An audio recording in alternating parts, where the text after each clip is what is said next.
და მაგ დროს სულ ის მახსენდება რომ ბიძაჩემს ვეჩხუბებოდი რომ არასოდეს არ გამაცნო არავინ ეს არის ოკარის დირექტორი თუ არასოდეს ეგ აღარ გააკეთო მეთქი მე ვარ ლევან გიორგაძე მაქსიმუმ თანამდებობა რაც მეკუთვნის არის შენი ძმისშვილი თორე ის ეგეც არა ხო აი და აი გამახსენდა ეხლა რა რომ მეც ეგ ოღონდ მე თანამდებობაზე მქონდა ეგ ეთყობა ბავშვობის ის ხო ეგ ის არის ნივთებზე ეგ ცოტა მერე მივხვდი რა ნივთებზეც მერე აქვს ნივთებზე მერე მივხვდი შედარებით სადაც ბოლომდე ალბათ ვერ მივხვდი რომ დღემდე დავსდევ რაღაცებს მაგრამ თანამდებობაზე თავიდანვე მქონდა რომ არ მიმაწეპო რა არ გამაერთიანო რა მე არ ვარ დირექტორი რა მე ვარ დღეს ეს როლი მაქვს პირდაპირ გეტყვი საბოლოო ჯამში შენ გახვალ იმაზე რომ ყველაფერზე იტყო რომ არაფერი არ არსებობს რაღაცა რომელიც განმაპირობებს მე არა ვარ განპირობებული ტანსაცმლით, თანამდებობით, გვარიშვილობით, ნათესაობით, უბანში იმას იცნო.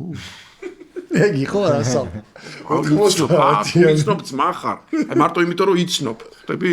ანუ ჩემს მორალურ არჩევანს კი არ მეკითხები, არა, იცნობ, გასაგებია. თუ იცნობ ეს და მაშინ დაუბრუნდებით ჩვენს პირველ კითხვასთან. აბა ვინ ვარ მე?